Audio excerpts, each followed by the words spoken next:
Good morning.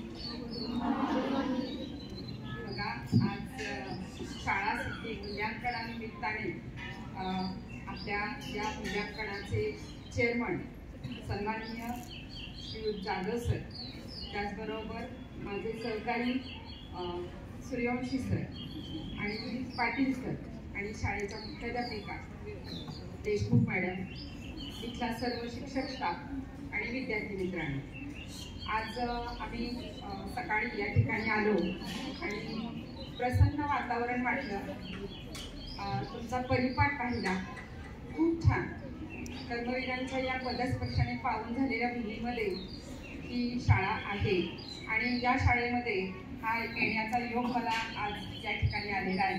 आणि त्या निमित्ताने आज तुमचा परिपाठ पाहिल्यानंतर असं वाटलं की या परिपाठामध्ये खूप सातत्य, नियमितपणा आहे आणि त्यामुळे खूप सुंदर असा परिपाठ घेतला. आनंदाचे गाणे आणि तुमच्या चेहऱ्यावरचा आनंदही त्याच्यातून दिसून आला. त्याचबरोबर तुमच्या शाळेतले जे काही उपक्रम सांगितले, शाळा नामांकित, साताऱ्यातली नामांकित शाळा आहे आणि जे उपक्रम सांगितले त्याच्यामध्ये फक्त शिक्षणाच्या क्षेत्रातलेच नव्हे तर कला, वक्तृत्व, क्रीडा आणि संस्थेचे आणि शासनाचे इतर सर्व उपक्रम, त्यामध्ये स्पोकन इंग्लिश आहे, तेही उत्तम रीतीने या ठिकाणी सादर केलं. आणि सादर करत असताना हे नेहमी तुमच्या शाळेत घडतं याचं या ठिकाणी मला म्हणजे जाणवलं की इथं नियमितपणे हा परिपाठ व्यवस्थितरित्या घेतला जातो. आणि शाळेची जी प्रगती आहे त्याच्यामध्ये RTS आहे, स्कॉलरशिप आहे किंवा इतर स्पर्धा परीक्षा आहेत. मॅडमनी सांगितलं की सगळ्याच बाबतीत म्हणजे मुलं त्यांची खूप पुढं आहेत आणि शाळेच्या मुख्याध्यापिका मॅडम खूप उत्साही आहेत आणि अभ्यासू आहेत आणि त्यामुळंच शाळेची प्रगती ही होत आहे. मी तुम्हा सर्वांना अशीच पुढे तुमची प्रगती होत राहो अशा शुभेच्छा देते आणि माझे 2 शब्द संपवते. धन्यवाद.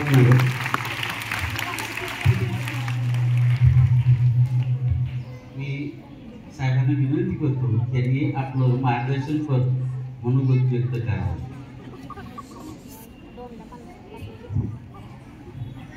तुम्ही कंटाळलाय का असं मला वाटतंय? नाही ना? नक्कीच कंटाळला नसाल का?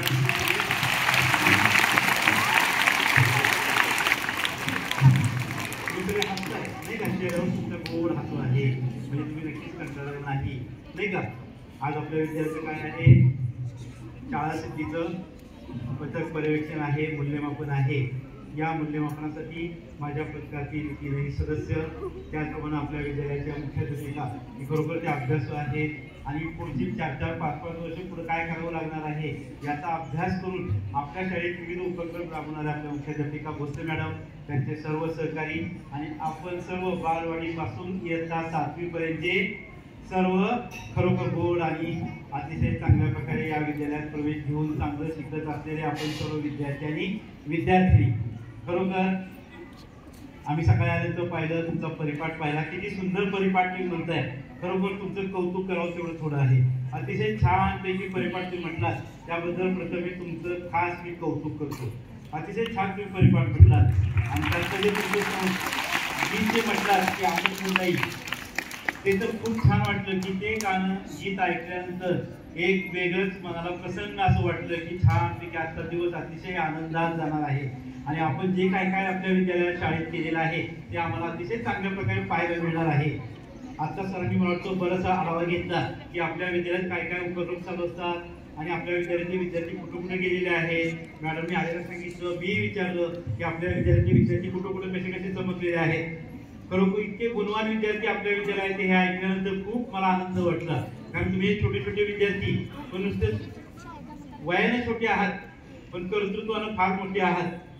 सरांनी बक्षिसांची यादी वाचताना त्या रत्मा सांगत होते, मला असं वाटायला लागलं होतं की मी मोबाईलवरती जरा बेरजा केलेस तर बरं झालं असतं नाही का. म्हणजे किती रुपये तुम्ही बक्षीस मिळवलं, शाळेसाठी किती रुपयाचं बक्षीस मिळवून दिलं हे पण मला समजलं असतं. खूप छान वाटलं मला की इतकी रक्कम तुम्ही मिळवून दिली, पण मी म्हणतो रकमेला महत्व नाही, तुम्ही तिथं त्यामध्ये सहभागी झालात.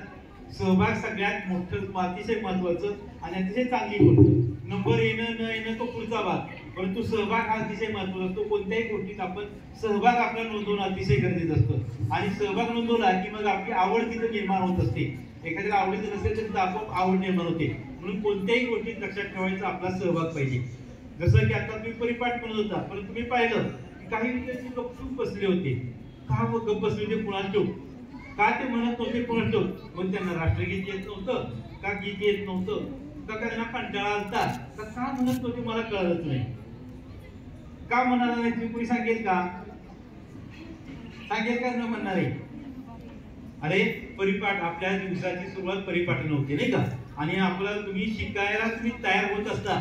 जे काही दिवसभर तुम्ही शिकणार आहात त्यासाठी आपली मनाची बैठक तयार होत असते आणि त्यामुळे परिपाठ हा अत्यंत महत्वाचा असतो. आणि त्यामुळे परिपाठामध्ये सर्वांनी सहभागी व्हायचं. आज जाण नसेल तर उद्यापासून सहभागी व्हा आणि प्रत्येक वेळ तुम्ही जे म्हणायचे आहे ते सगळ्यांनी सहभागी होऊन समूहामध्ये म्हणायला एक वेगळा आनंद असतो. सगळ्यांबरोबर म्हणायला एक वेगळा आनंद असतो. तो आनंद इथं मिळतो आपल्याला, तर घरात मिळतो. सगळी मिळून घरात गाणं म्हणता का, मग शाळेतच ते घडतं. सगळ्यांच्या बरोबर म्हणायला बोलायला किती आनंद असतो. म्हणून सगळ्यांनी त्यामध्ये सहभागी व्हायचं. कळलं. त्यानंतर इथं परिपाठामध्ये बघा एक सुविचार सांगितला, ऐकला का रे तुम्ही. तुम्ही दोन गोष्टी फार सतर्क ठेवायचे असतात, कान आणि डोळे नाही का. त्या परिपाठामध्ये एक सुविचार तरी इतका सुंदर सुविचार सांगितला. पहा काय सांगितलं, ऐकलं का रे, कोण सांगेल का रे मला. काय सुविचार होता, किती सुंदर सुविचार होता तो माहितीये का तुम्हाला. तुम्ही जर त्याच्यावरती विचार केला तर तुम्ही एक वेगळा विचार करायला सुरुवात केली असती. काय सांगितलं होतं सुविचार, कोण सांगेल का.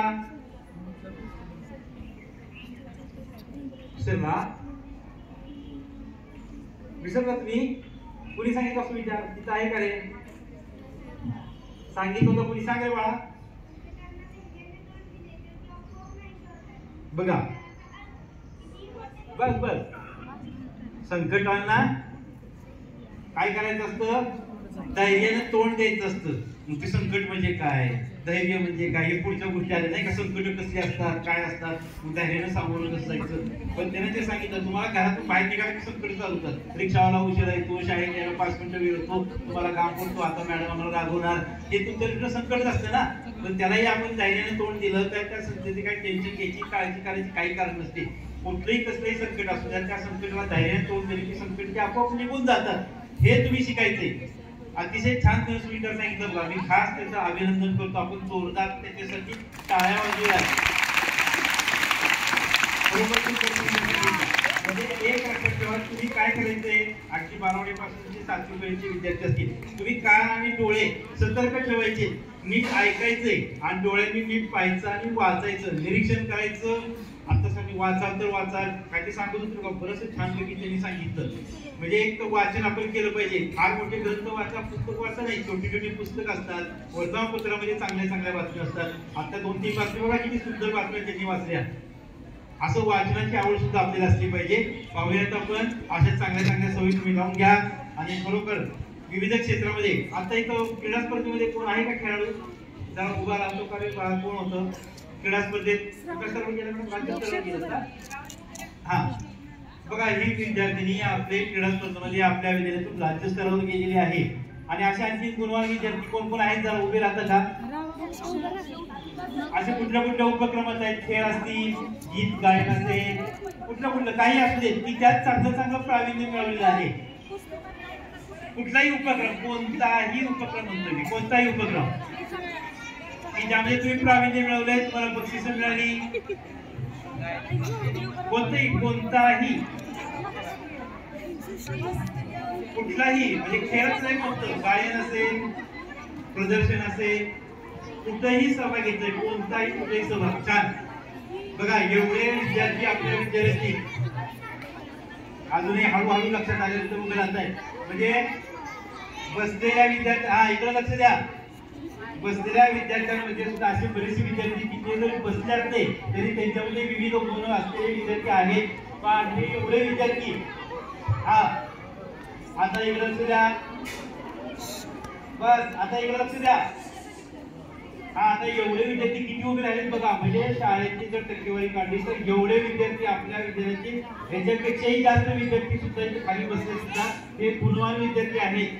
हे शाळेचं नाव तो मोठं करणारच आहेत, त्याच्यामुळे स्वतःचं नाव सुद्धा मोठं करणारे हे विद्यार्थी आहेत. आपण सर्वांनी जोरदार टाळ्या वाजवून या विद्यार्थ्यांना त्यांच्या प्रत्येक इव्हेंटसाठी शुभेच्छा देऊयात आणि आणखी अशीच त्यांनी बक्षिसं मिळवून त्यांनी नाव मोठं करावं यासाठी शुभेच्छा देतो. बसा खाली. पुन्हा एकदा तुमचं सर्वांचं खास अभिनंदन आणि तुम्हाला मार्गदर्शन करणारे तुमचे सर्व सेवक शिक्षक वृंद या सर्वांचं खास मी अभिनंदन करतो आणि त्यांना पुढील कारकिर्दीसाठी नाव उज्ज्वल करण्यासाठी शुभेच्छा देतो. धन्यवाद.